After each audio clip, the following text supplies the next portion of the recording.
요한복음 특강 109번째 시간입니다. 오늘은 요한복음 21장 18절에서 21절까지 말씀드리도록 하겠습니다. 그를 내가 올 때까지 머물게 할지라도. 누구에게 하신 말씀이죠? 주님이 베드로에게 하신 말씀이죠. 지난 시간에는 내가 나를 사랑하느냐는 베드로를 향한 주님의 세 번의 질문을 제목으로 해서 말씀을 나누었습니다. 베드로를 향한 주님의 첫 번째 질문은 내가 이 사람들보다 나를 더 사랑하느냐, 나를 더 사랑하느냐 이렇게 물어보셨죠. 그러니까 다른 제자들보다 나를 더 사랑하느냐 이렇게 물으신 것입니다. 베드로가 주님을 사랑하고 있다는 사실은 의심의 여지가 없는 그런 사실이었죠. 그러나 주님께서는 베드로에게 내가 다른 제자들만큼도 아니고 내가 다른 제자들보다 더 주님을 사랑하느냐고 이렇게 물으셨던 것이죠. 베드로는 다른 제자들 그 누구보다도 자기가 더 주님을 사랑한다라고 스스로 공개적으로 말했던 적이 있었기 때문이죠. 마태복음 26장 33절인데요. 비록 모든 사람이 당신으로 인하여 실족하게 될지라도 그럼에도 저는 결코 실족하게 되지 않을 것이니이다. 이렇게 이제 호언장담한 적이 있었기 때문에 이제 주님께서 더 사랑하느냐 이렇게 물어보신 것입니다. 그래서 이제 그 베드로의 사랑을 확인하신 주님은 내 어린 양을 먹이라고 말씀하시죠. 베드로에게 유임하신 것은 양이 아니라 어린 양이었습니다. 영적으로 연약한 무리들을 먼저 맡기신 것입니다. 그래서 이제 첫 번째 질문이 베드로가 다른 것들을 이제 주님보다 더 사랑하는지를 묻는 질문이었다면, 두 번째와 세 번째 질문은 그의 그 상심한 마음을 회복시키기 위한 질문이었습니다. 첫 번째 질문에서는 이 사람들보다 나를 더 사랑하느냐고 물으셨지만 두 번째 질문에서는 그 비교를 빼셨죠. 그 비교를 빼시고 이제는 뭐예요? 다른 사람과 비교하지 말고 오직 너 자신의 마음만을 살펴보라. 이런 뜻으로 이제 질문을 하십니다. 자, 주님은 이제 그 베드로가 과거에 모두 주를 버려도 나는 버리지 않겠습니다라고 자신을 높였던 그 교만을 이제 벗도록 그렇게 이제 인도하시는 것이죠. 그래서 주님의 의도는 뭐냐면 베드로의 그 자존심을 지켜주려고 하시는 게 아니라 그의 사랑을 확인하기 위함이었던 것이죠. 그러니까 뭐예요?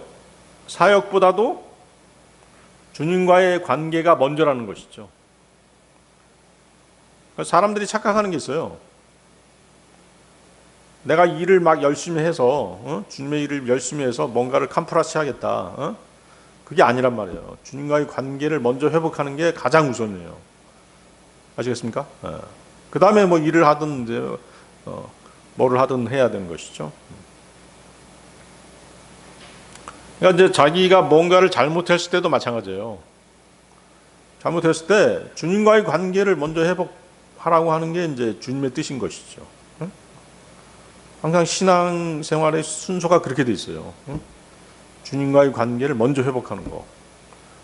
그래야지만 이제 다른 일을 할 수 있는 것이죠. 너 먼저 살펴라는 것이에요. 너하고 나하고 문제부터 살펴봐라. 그 다음에 뭐 다른 사람에 대해서는 네가 관여할 바가 아니다. 너 자신부터 잘 살펴봐라. 그게 주님의 뜻이거든요. 아시겠어요? 예를 들면 이런 거죠. 어떤 지체들하고 관계가 안 좋았어요. 관계가 안 좋으면 어떻게 돼요? 그 지체를 이제 원망하게 되잖아요. 원망하고 심하면 어떻게 돼요? 욕할 수도 있잖아요. 저 형제, 저 자매가 어쩌고 저쩌고 이제 이렇게 비난할 수 있단 말이에요. 그렇지만 주님의 뜻은 뭐예요? 너 하기 전에 너 자신, 나 자신부터 한번 살펴봐라. 그게 주님의 뜻이란 말이에요. 그래서 성경에도 나와 있지 않습니까? 형제의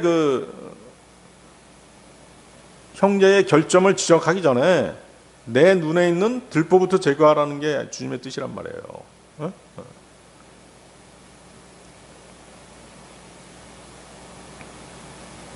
그래서 사랑 없는 사역, 주님과의 관계가 회복되지 않는 사역은 오래 지속될 수 없는 것이죠. 그래서 자신과 주님과의 관계가 올바르면 모든 게 다 형통한 것이에요.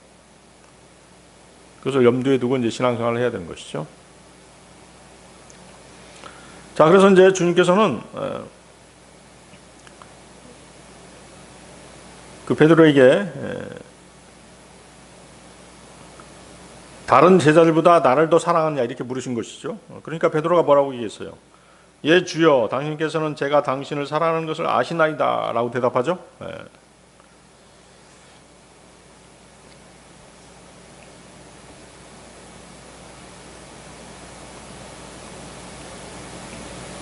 그러니까 뭐예요? 이제 베드로는 자신을 과시하려고 하지 않았죠. 주님께서 아십니다 라고 얘기했죠. 그게 뭐예요? 주님의 전지하심, 모든 것을 아시는 주님의 전지하심에 이제 의지하게 된 것이죠. 자신의 감정이라든가 결심을 내세우지 않게 된 것이죠. 두 번째 질문에도 이제 그렇게 대답을 한 것이에요. 예, 주여, 당신께서는 제가 당신을 사랑하는 것을 아시나이다. 세 번째도 마찬가지였죠. 요한의 아들 시몬아, 내가 나를 사랑하느냐? 주님으로부터 이제 세 번째 질문을 받은 베드로는 어땠어요? 세 번째도 똑같은 질문을 받으니까 마음이 어떻겠어요? 비통해졌겠죠? 슬픈 마음이 들었겠죠. 단순히 어떤 그 같은 질문을 세 번 들었기 때문이 아니었죠. 뭐 때문에 비통해진 것이에요? 자신이 주님을 세 번 부인했기 때문에 그 사실이 기억에 떠올랐던 것이죠. 그래서 비통한 마음이 들었던 것이죠. 그래서 이제 주님은 이 베드로의 세 번의 부인을 그 세 번의 사랑의 고백으로 회복시켜 주신 것이죠. 그래서 주님은 어떤 실패보다 주님의 은혜가 더 크다는 사실을 가르쳐 주신 것입니다. 과거를 들춰서 정죄하지 않고 회복시켜 주신 것이죠. 그렇게 되니까 어때요? 베드로는 자신의 힘이 아니라 주님을 더 의지하게 되는 것이죠. 우리의 교제에서도 마찬가지예요. 형제 자매들끼리 교제할 때도 마찬가지예요. 네가 어떻고 내가 어떻고 자꾸 그 사람 비난하고 그래봤자 덕이 안 되잖아요. 아무 덕이 안 돼요. 응? 네가 과거에 이랬고 응? 사진까지 찍어가지고 동영상까지 찍어가지고 막 비춰주면서 너 이랬잖아 뭐 이래봤자 아무 의미가 없는 거예요. 녹취록 들려주면서 너 이랬잖아 뭐 성경대로 믿는 그리스도인의 자세가 아니잖아요.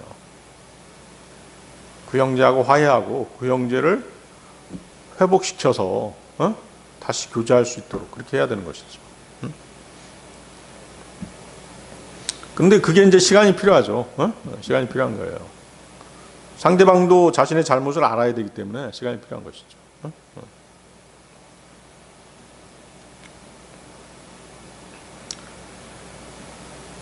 자, 베드로가 이제 매우 겸손해졌죠. 겸손하게 대답합니다. 주여, 당신께서 모든 것을 아시며 당신께서는 제가 당신을 사랑하는 것을 아시나이다. 아시며 아시나이다. 그게 바로 뭐예요? 주님의 전지하심. 주님의 그 주 예수 그리스도 하나님의 본성에는 전지하심이 있잖아요. 거기에 의지한 것이죠. 베드로는 이제 자신의 충성심을 과시하지 않았습니다. 과거에는 어땠어요? 막 호언장담했죠. 다 주님을 버릴지라도 나는 안 버립니다. 막 이런 식이었는데 그런 호언장담하던 자신의 결심도 말하지 않았죠. 오직 주님의 아심, 즉 주님의 전지하심만을 의지하게 된 것입니다.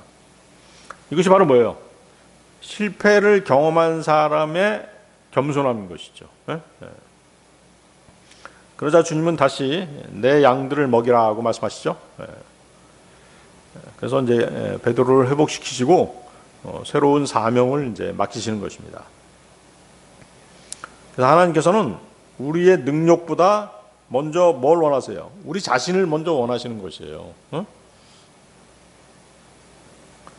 그래서 하나님은 어떤 일을 많이 했느냐, 혹은 그 사람이 무슨 일을 이루었느냐, 이것을 보시는 분이 아니라는 것이죠.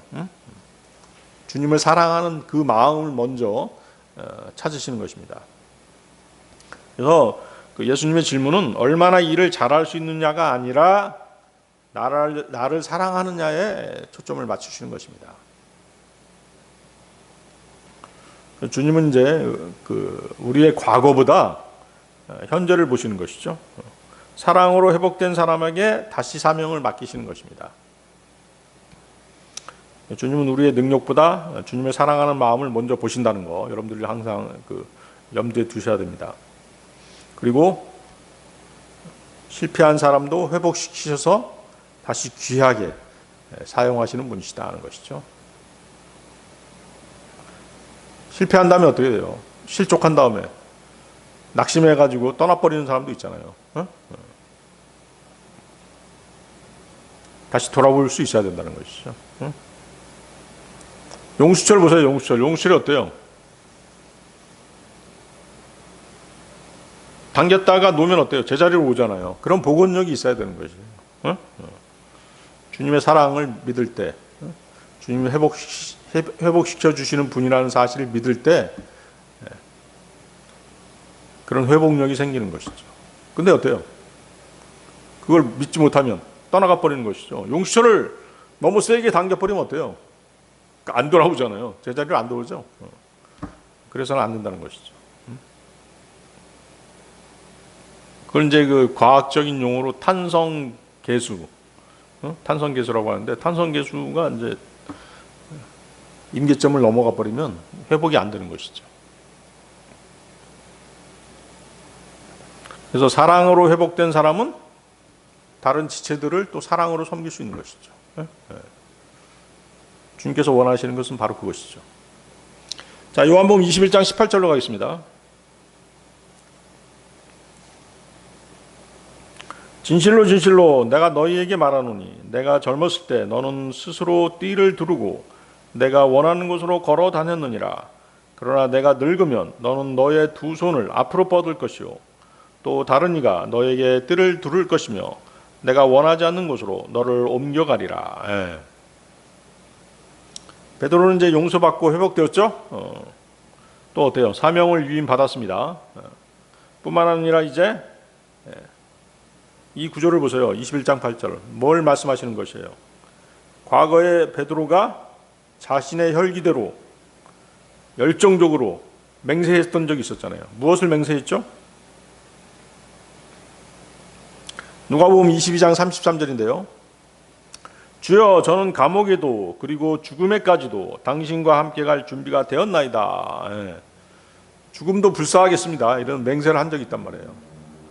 근데 이 구절에서 주님께서 어때요? 그 맹세대로 순교를 허락해 주시겠다라고 그렇게 확증하시는 것이죠.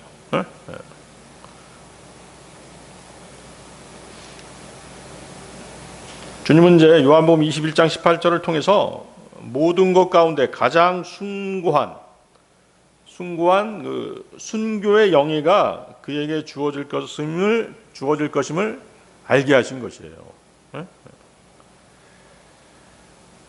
베드로는 지금 마음이 어때요? 용서받고 회복되었지만 또 새로운 사명을 부여받았지만 베드로의 마음속 한 구석에는 뭐가 있어요? 과거에 주님을 부인했던 그 뼈아픈 기억들이 있단 말이에요. 그리고 그리스도를 인정하는 기회를 놓쳤던 것에 대해서 여전히 슬퍼하고 있었겠죠. 예수님께서는 만일 베드로가 그 자신의 의지로 그와 같은 일을 하는데 실패했다면 이제 하나님의 뜻에 의해서 그 일을 하도록 허락될 수 있음을 확인해 주시는 것이죠.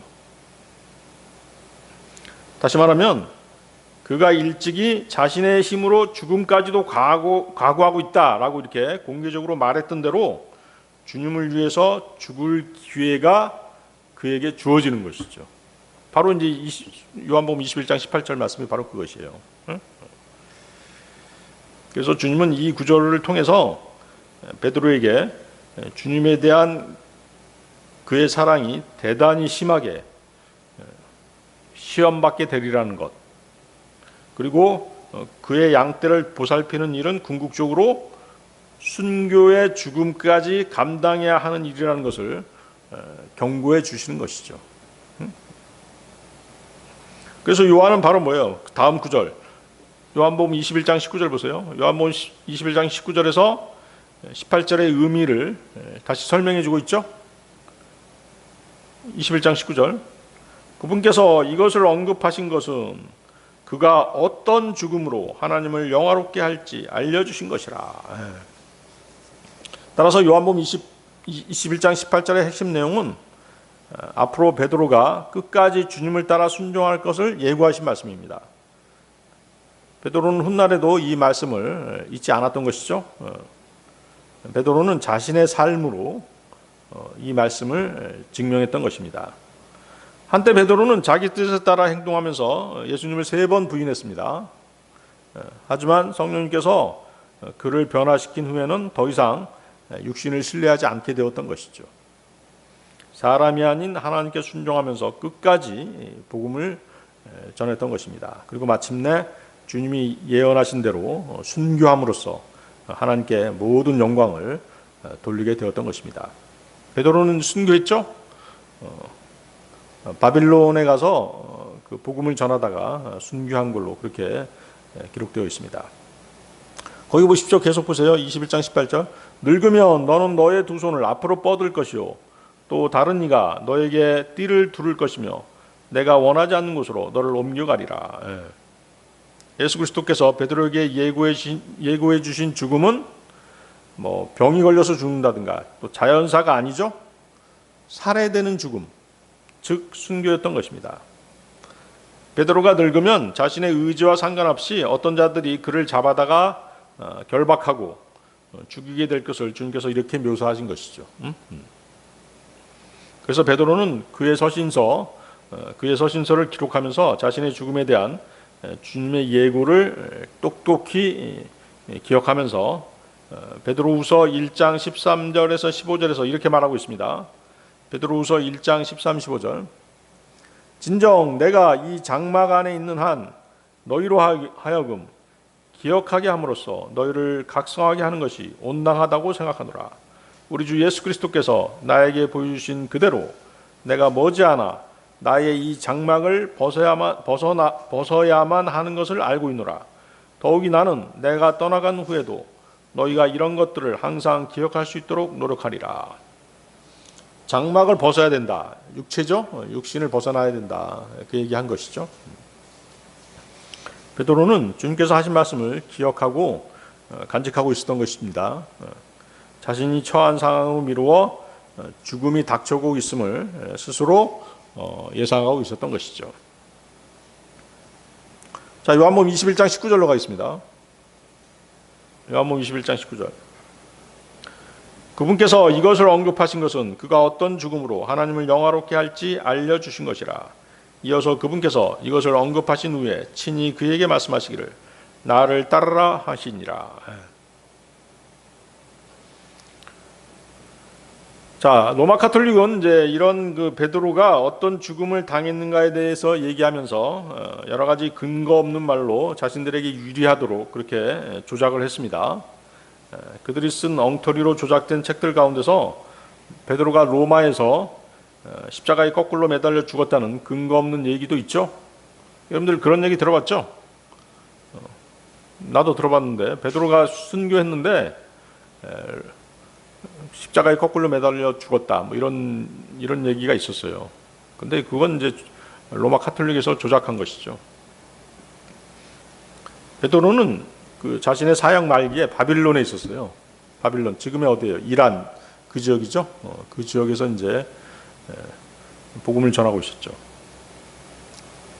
베드로전서 역시 거기서 써서 보낸 것이에요. 바빌론에서 써서 보낸 것이죠. 바로 거기 나와 있죠. 베드로전서 5장 12, 13절 읽어보면 거기 정확하게 나와 있습니다. 베드로전서 5장 12, 13절.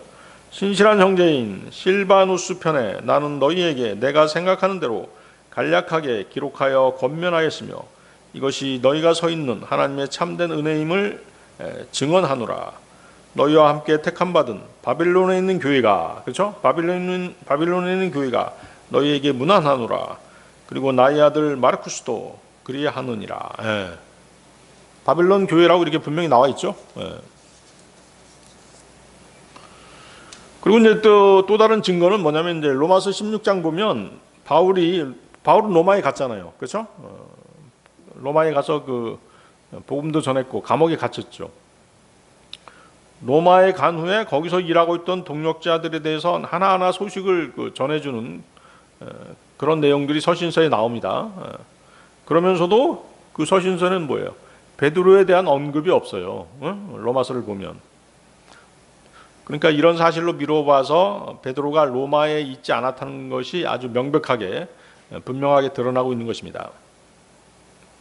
그래서 바울이 그 로마에서 세상을 떠날 때도 베드로는 로마에 있지 않았습니다.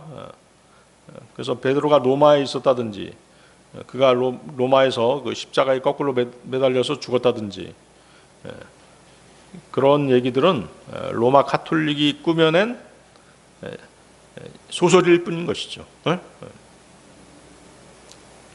자, 베드로는 이제 그 주 예수님께서 예고하신 대로 다른 사람의 손에 의해서 순교의 죽음을 당했습니다. 그렇지만 이제 성경은 그가 언제 어디서 누구에게 어떤 방식으로 죽었는지를 기록하고 있지는 않습니다.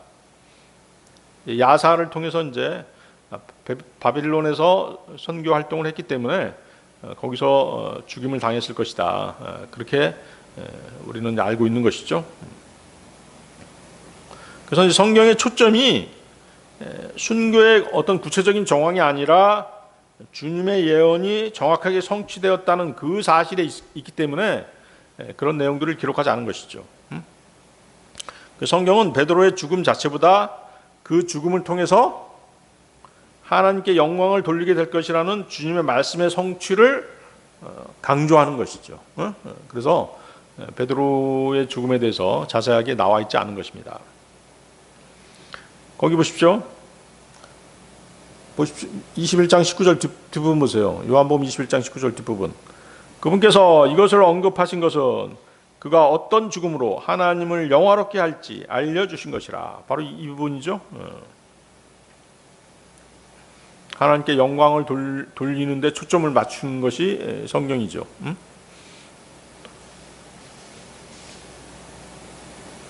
근데 어때요? 로마 카톨릭이 유독 그 베드로에게 관심을 갖는 이유가 뭘까요? 그렇죠. 베드로가 초대 교황이잖아요. 로마 카톨릭의 초대 교황으로 돼 있어요. 마태복음 16장 18, 19절을 잘못 해석했기 때문이죠. 마태복음 16장 18, 19절 한번 보세요.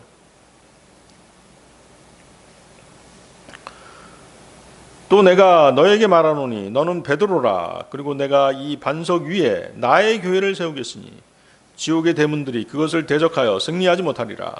그리고 내가 하늘의 왕국의 열쇠들을 너에게 주겠노라. 그리하면 내가 지상에서 묶는 것은 무엇이나 하늘에서 묶일 것이요 내가 지상에서 푸는 것은 무엇이나 하늘에서 풀릴 것이라.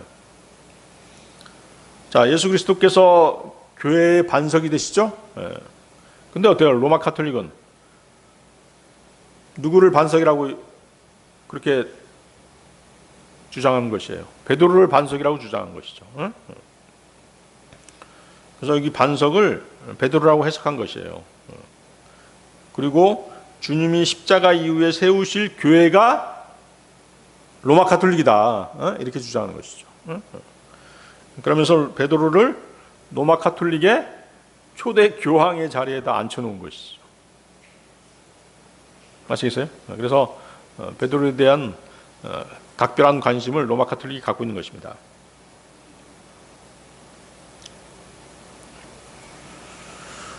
성경에 등장하는 그 하나님의 사람들을 보면 자신의 죽음에 대해서 미리 알고 있었던 사람들이 대부분이잖아요. 그렇죠? 예를 들어서 엘리야 같은 경우는 어땠어요? 엘리야는 자신이 들려 올라갈 것을 미리 알고 있었죠? 알고 있었습니다. 베드로 역시 자신의 죽음이 임박했음을 미리 알았습니다. 예수님께서 얘기해 주셨죠? 바울 역시 마찬가지죠. 바울 역시 그 디모데 후서 보면 자신이 얼마 후에 죽음을 맞이하게 될 것을 예고했습니다. 주 예수님께서도 자신의 죽음을 하루도 틀리지 않게 정확하게 예고하셨다는 것을 우리는 성경을 통해서 알 수 있는 것입니다. 우리는 이제 죽음의 날짜는 알 수 없지만 우리가 죽어서 가야 할 곳은 분명히 알고 있죠. 알고 있습니다. 그런데 이제 자신들이 그리스도인이라고 하면서 뭐 사람이 죽은 후에 그 하늘 왕국의 처소로 간다는 것을 믿지 않는 사람도 있죠. 그런 보장이 없다 이렇게 주장하는 사람도 있습니다. 근데 어때요? 그런 자들의 그런 주장을 뒷받침할 수 있는 성경적 근거는 없는 것이죠. 성경의 인물들의 그 증언만으로도 그리스도인들이 죽어서 하나님의 사람들은 죽어서 하늘 왕국의 처소로 간다는 것은 아주 명확한 사실인 것이죠. 그 바울이 쓴 그 디모데후서 1장 12절 이런 까닭에 나 또한 이런 일들을 감내하나니 그럼에도 불구하고 나는 부끄러워하지 아니하노라. 이는 내가 믿어온 그분을 내가 알기 때문이요 그날을 대비하여 내가 그분께 의탁드린 것을 그분께서 능히 지키실 수 있음을 확신하게 되었기 때문이라. 이렇게 말하고 있죠. 의탁드린 거, 여기서 의탁드린 것은 이제 그 헬라어로 파라테켄인데요. 어떤 귀중한 물건을 믿을 만한 사람에게 맡겨가지고 안전하게 보관한다는 그런 의미가 있어요. 파라테켄은 당시에 은행이 없었기 때문에 자신의 귀중품을 신뢰할 수 있는 사람에게 맡기는 그런 것을 가리키는 단어죠. 법률적인 용어로도 사용됐습니다. 그래서 바울은 뭐예요? 자신의 가장 귀한 것을 예수 그리스도께 맡긴 것이죠. 그분께 의탁드린 것. 그러면 그분께 의탁드린 게 뭘까요? 자신의 영과 혼의 구원, 자신의 영원한 생명, 자신의 미래, 자신의 모든 삶, 즉 자기 자신 전체를 예수 그리스도께 의탁한 것이죠. 맡긴 것이죠.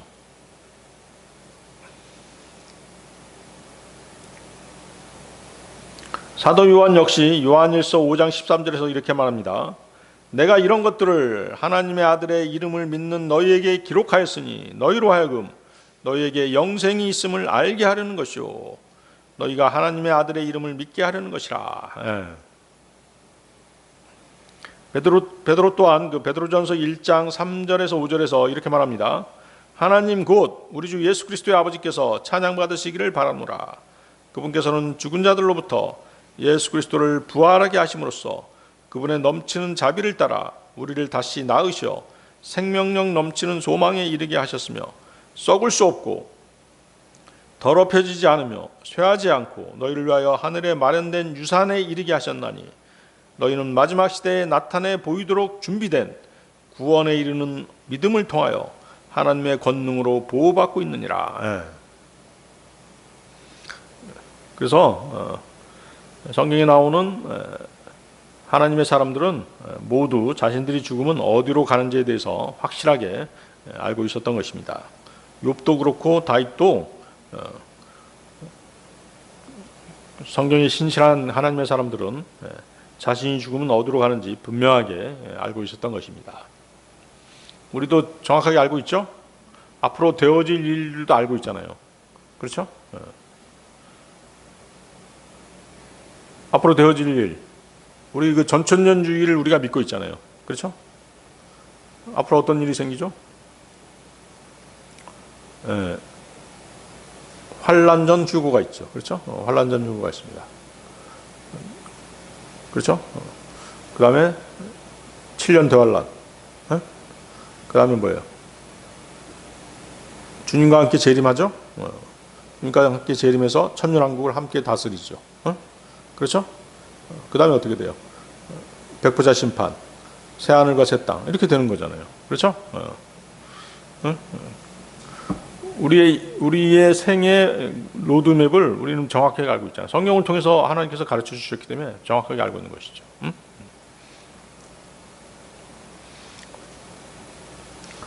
그래서 전천년주의로 성경을 해석해야지만이 정확하게 해석할 수 있는 것이에요. 그렇지 않으면 이제 이단교리가 나오는 것입니다. 자, 계속 보십시오.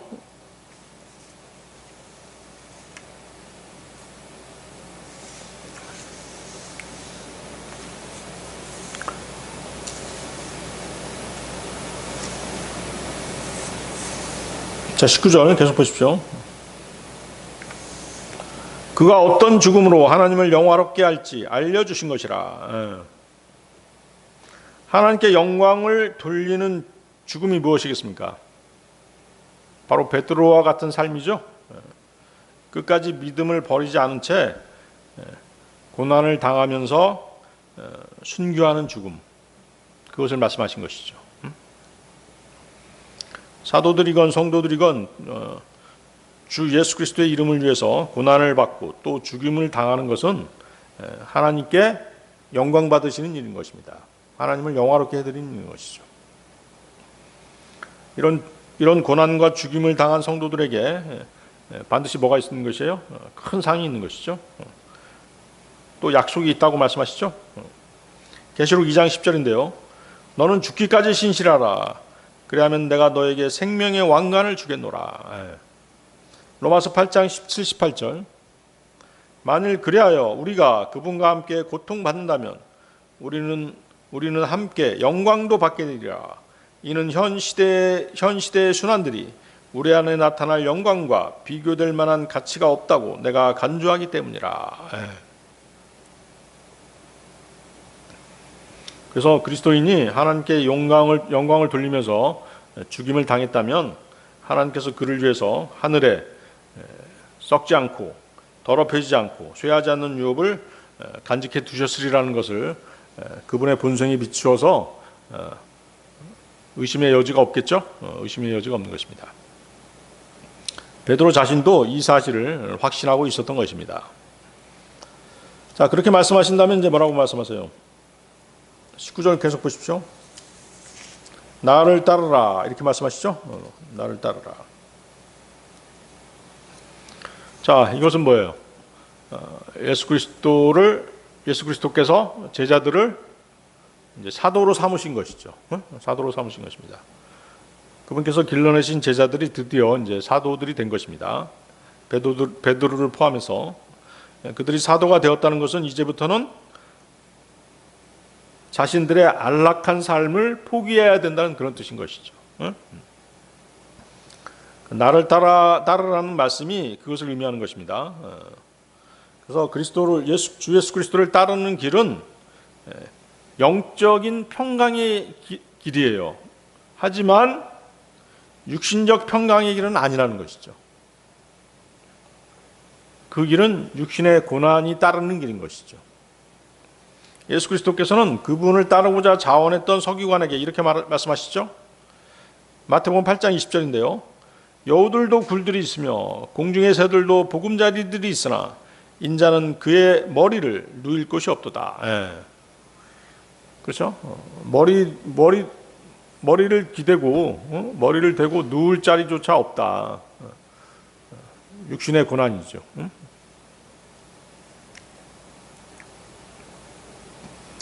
자, 베드로는 예수 그리스도께서 십자가에 달리시기 전 주여 저는 감옥에도 그리고 죽음에까지도 당신과 함께 갈 준비가 되었나이다 하고 아주 자신만만하게 말했던 적이 있었습니다. 그러던 그는 주님을 3번이나 부인하게 되었었죠. 그러나 이제 베드로는 어때요? 그 상실했던 제자직을 회복하게 되었습니다. 그렇죠? 주님께서 회복시켜 주셨죠. 그런 그에게 이제 주님께서는 나를 따르라고 좀 명령하십니다. 이로써 베드로는 주 예수 그리스도를 따라서 목숨까지도 바치는 그런 삶을 살게 되었던 것입니다. 자, 요한복음 21장 20절로 가겠습니다. 요한복음 21장 20절. 그때 뒤돌아본 베드로가 예수님께서 사랑하신 제자가 따라오는 것을 보니라. 그는 또한 만찬에서 그분의 가슴에 기댔던 자이며 말씀드리기를 주여 당신을 배반하는 그가 누구니까 하였던 자라. 예수님께서 사랑하신 제자 누구죠? 사도 요한이죠. 그는 그 13장 요한복음 13장의 그 6월절 만찬에서 예수님의 품에 기대어 있었습니다. 요한은 그렇게 주님의 가슴에 의지한 채 주님을 배반할 자에 대해서 주님께 여쭤봤던 것이죠. 주여 누구니까? 주님을 배반할 자가 누구니까? 이렇게 얘기했던 것이죠. 주님의 가슴, 주님의 품에 이렇게 기댈 정도니까 요한이 주님을 얼마나 사랑했는지 알 수 있죠. 근데 어때요? 요한이 복음서를 기록하면서 자신을 일컬어서 항상 뭐라고 얘기했어요? 예수님께서 사랑하시던 제자 이렇게 계속 말해왔잖아요. 그래서 우리는 이제 다른 제자들은 그런 얘기 안 했잖아요. 다른 제자들은 그런 얘기 안 했는데 요한만 유독이 예수님께서 사랑하시던 제자 이렇게 말을 했단 말이죠. 그래서 이 말에 우리는 한번 주목해 볼 필요가 있습니다. 근데 어때요? 예수님께서는 요한만 사랑하셨나요? 그렇지 않죠. 12제자 모두 사랑하셨습니다. 그것도 어때요? 끝까지 사랑하셨죠. 요한복음 13장 1절에 나오죠. 요한복음 13장 1절. 이제 6월절 전에 예수님께서 자신이 이 세상에서 떠나 아버지께로 가야 하는 그분의 시각이 왔음을 아셨을 때 세상 속에 있는 자기 자신의 사람들을 사랑하셨으니 그분께서는 그들을 끝까지 사랑하셨느니라. 여러분들도 어때요? 예수님께서 우리를 끝까지 사랑하신다는 사실 알고 계신가요? 그렇게 느끼고 계세요? 네. 자, 이처럼 주 예수 그리스도께서는 12제자 모두를 사랑하셨습니다. 그리고 끝까지 사랑하셨습니다. 심지어 주님은 어때요? 자신을 배반한 유다 이스카리옷에게도 마지막까지 뭐라고 말씀하셨어요? 친구여라고 부르실 만큼 사랑을 베푸셨던 것이죠. 그러나 요한은 자신이 주님께 특별한 사랑을 받는 제자라는 사실을 잘 알고 있었던 것입니다. 이게 중요한 것이죠. 내가 사랑받고 있다. 이 사실을 아는 게 중요한 것이에요. 다른 제자들은 그걸 못 느끼고 있었던 거란 말이죠. 자, 성경은 예수님의 사랑을 두 가지 관계에서 보여줍니다. 먼저 예수님은 세상 죄인들을 사랑하셨죠. 요한복음 3장 16절은 하나님께서 세상을 사랑하셔서 독생자를 주셨다라고 말씀하십니다. 요한복음 3장 16절.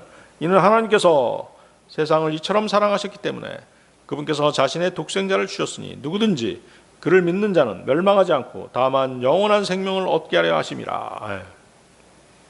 그래서 이것은 이제 뭐냐면 죄인들이 믿음으로 구원을 받도록 베푸신 구원의 사랑입니다.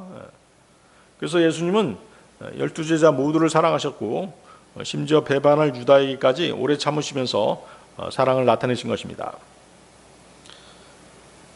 자, 하지만 예수님은 자기 신부인 교회를 향해서는 더욱 깊고 친밀한 사랑을 나타내셨습니다. 에베소서 5장 25절은 그리스도께서 교회를 사랑하셔서 교회를 위해 자신을 내어주셨다라고 말씀하십니다. 에베소서 5장 25절. 남편들아 너희 아내들을 사랑할지니 곧 그리스도께서도 교회를 사랑하시어 교회를 위하여 자신을 주셨던 것 같이 사랑하라. 자, 그래서 이것은 단순히 세상 죄인들을 구원하는 그런 사랑이 아니죠. 끝까지 함께 하시고 거룩하게 하시며 영원히 자신의 신부로 삼으시는 언약의 사랑인 것이죠. 앞에서 얘기한 것이 구원의 사랑이었다면 교회를 향한 사랑은 언약의 사랑인 것이죠. 다른 제자들과 달리 요한은 바로 이러한 주님의 사랑을 가장 가까이에서 경험한 제자였던 것이죠. 다른 제자들은 그렇지 못했던 것이고, 그래서 복음서에서는 여러 번 예수께서 사랑하시던 제자 이렇게 기록되어 있는 것이죠. 그러니까 사람들은 오해할 수 있잖아요. 왜 자기만 사랑받는다라고 얘기하지? 이렇게 형제간에도 그런 게 있잖아요. 엄마가 나만 이뻐해 뭐 이렇게 주장하는 형제들 있을 수 있잖아요. 그렇죠? 또 시기도 하잖아요. 누나한테만 사주고 나는 왜 안 사줘 뭐 이런 것처럼. 그런 거하고 비슷하죠? 이것은 뭐냐면 예수님이 다른 제자들을 사랑하지 않았다는 그런 뜻이 아닙니다. 요한이 그리스도와 교회의 친밀한 관계를 보여주는 대표적인 제자라는 뜻입니다. 이런 점에서 요한은 그리스도의 몸인 교회를 예표하는 인물이라고 볼 수 있는 것입니다. 따라서 요한이 자신을 예수님께서 사랑하시는 제자라고 부른 것은 자신이 다른 제자들보다 더 사랑받았다는 우월감을 나타낸 것이 아닙니다. 자신에게 베풀어진 그리스도의 그 특별하고 친밀한 사랑을 깊이 느꼈던 것이죠. 다른 제자들이 느끼지 못했을 때 사도 요한만은 그렇게 느낀 것이에요. 그래서 자신의 정체성을 뭐라고 얘기한 것이에요? 주님께 사랑받는 사람 이렇게 표현한 것입니다. 자, 주님은 모든 성도들에게 똑같이 사랑을 베푸십니다. 그런 사랑을 받아들인 정도는 어때요? 사람마다 다르겠죠? 다른 것이에요. 똑같이 사랑을 베푸시지만 그것을 받아들이는 그 감정은 다른 것이죠. 아, 나는 사랑받고 있어. 이렇게 느끼는 사람이 있는가 하면 또 대수롭지 않게 생각하는 사람도 있잖아요. 그래서 오늘날 모든 구원받은 성도는 요한처럼 예수 그리스도의 특별한 사랑을 받은 사람들입니다. 우리는 단지 죄사함만 받은 그런 사람들이 아니죠.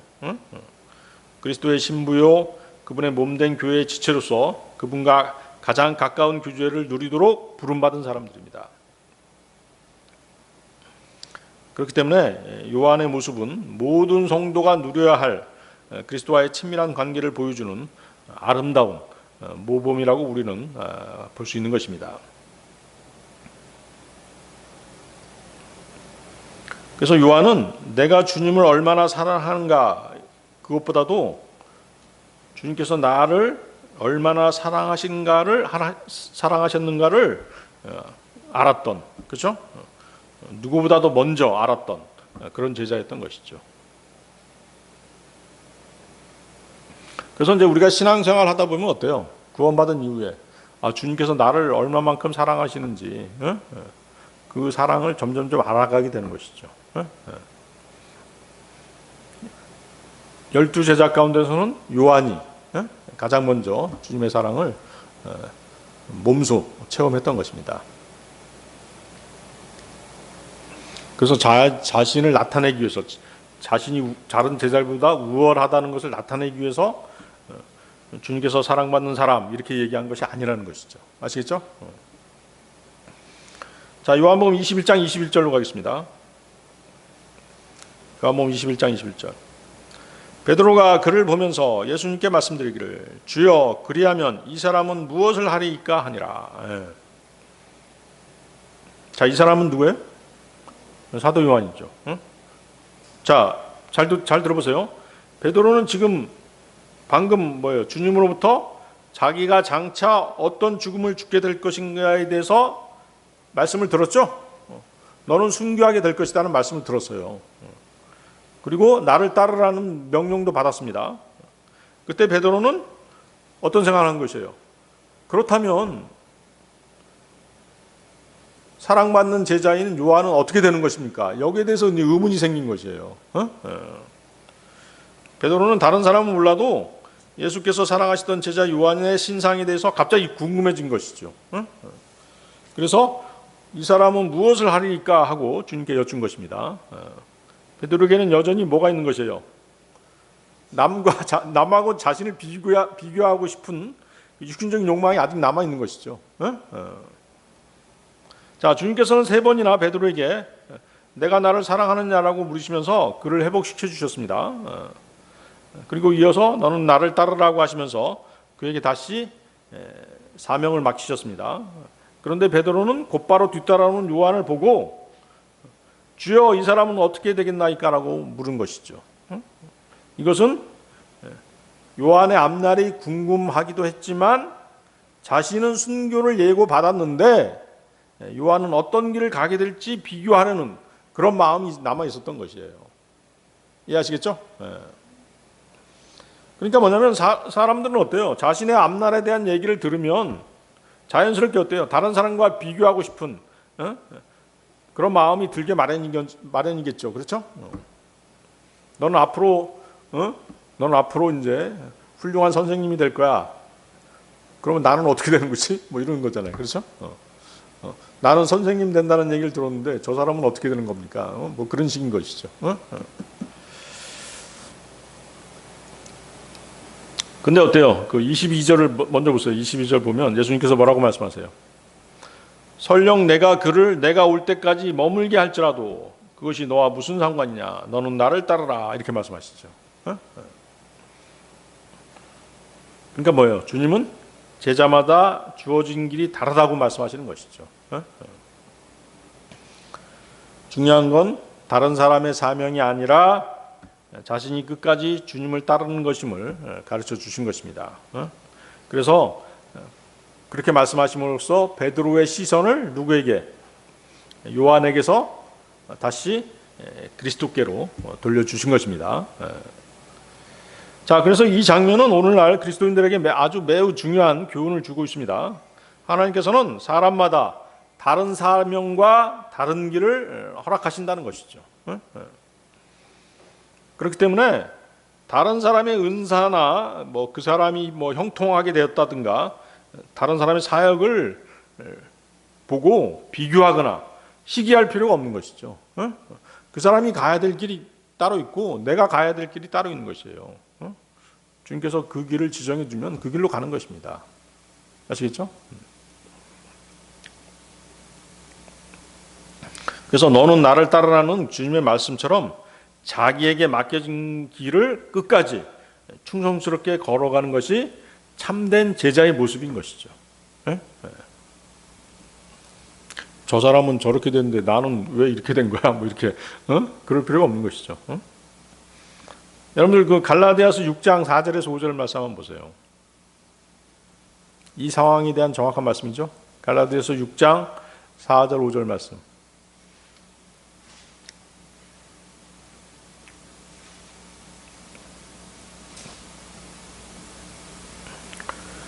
다만 모든 사람은 저마다 자기 자신의 일을 입증하게 하라. 그러면 그는 다른 이 안에서가 아니라 자기 안에서만 기쁨을 갖게 되리라. 이는 모든 사람이 저마다 자기 자신의 짐을 져야 하기 때문이라. 그렇죠? 자기가 져야 될 짐이 있는 것이에요. 다른 사람의 짐을 볼 필요가 없는 것이죠. 물론 짐을 나눠서 져야 될 경우도 있죠. 그렇지만 어떤 사역의 길이라든가 이런 경우는 각자 자기 자신이 져야 될 짐들이 있는 것이에요. 그 길을 바라보고 충성스럽게 걸어가야 되는 것이죠. 그래서 바울은 다른 사람과 자신을 비교해서 우월감이나 열등감에 빠지지 말라고 지금 말하고 있는 것이에요. 먼저 하나님 앞에서 자신의 삶과 믿음을 살펴보라 이렇게 권면하고 있는 것이죠. 그래서 여기서 말하는 자기 자신의 짐, 이것은 뭐예요? 하나님께서 각 사람에게 맡기신 책임과 사명을 뜻하는 것이죠.